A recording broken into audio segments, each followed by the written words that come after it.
چند شب پیش اومدم توی همون کوچه بس کوچه‌های نجف یه چیزی بگم بهتون که گفتم آدم یه وقتایی حرفاشو میخوره، ولی الان دیگه از این نما، از این جایی که هستم، با این شور و هیجانی که از مردم میبینم دلم نیامد نگم. خدا شاهده. ببین فراخوان دادن آقای علی کریمی و مسیح علی نژاد و اینا برای 25 شهریور. به خدا خودتون رو گرفتار میکنه. ما هم ناراحتیم که هموطنامون، جوونامون، داداش خواهرامون از دست رفتن، ولی تکرار نکنید تاریخو. به والله اشتباهه. یعنی خواستتون در قالب اعتراضات سراسری و فراخوان و نمیدونم جمع شدنهای غیرقانونی پاسخگو نیست، جوابگو نیست. آقا هم خودمون جوونا هم آقایون بزرگترا میدونن که مملکت ما چه کم و کاستی داره، جوونا چی میخوان، ولی راهش این نیستش که یه تاریخی رو مشخص میکنن بریزید بیرون. اگر دلتون میخواد اتفاقات سال گذشته تکرار بشه، اگه میخواید خیلی از جوونامون دوباره گرفتار بشن، اگه میخواید چش خیلی از عزیزان از بین بره، اگه میخواید خیلی از جوونامون پرپر بشن، بریزید کف خیابون. ولی من میگم نکنید، به خدا راهش نیست. به همین امام حسین و حضرت عباسی که اینجام جلوشون ایستادن، والله این راهش نیست.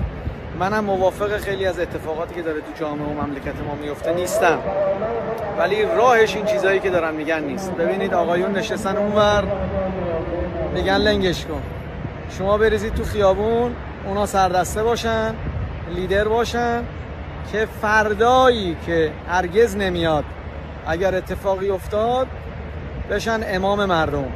به خدا راهش نیست، والله راهش نیست. قولتون میدن کف خیابون، ضررشو من و توی جوون میبینیم ها. فشارش تو مملکت به ما میاد، نه اونایی که فرار کردن رفتن اونجا دارن پولشو میگیرن و عشقشو میکنن و 2 بیانیه میدن، 4 فراخوان میدن بریزید بیرون.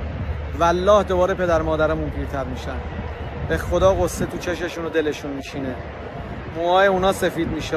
ما کنج حبس منتظر میشینیم که کی نوبت رسیدگیمون برسه بریم جواب بدیم. من و توی نوعی که میریزیم کف خیابون. اونا قصه میخورن همش تو راپله‌های دادگان. اونا باید التماس کنن که تخفیفی بدن.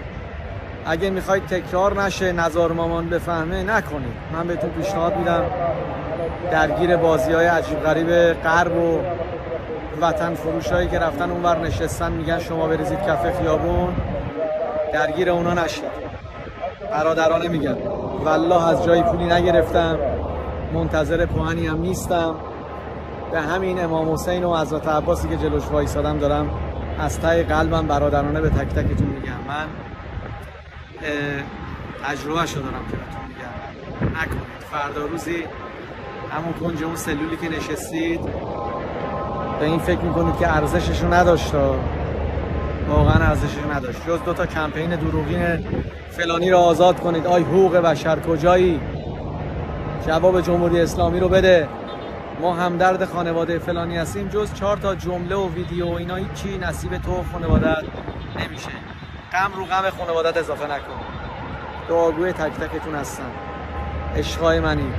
دعا میکنیم که برکت جاری بشه تو مملکتمون، از این گردنه عجیب غریب مشکلات اقتصادی و بین المللی عبور کنیم، آرامش بیاد تو جامعه، نه با بریز به پاش و کف خیابون ریختن و اینا. دعا کنیم معجزه بشه. خیلی مخلصیم.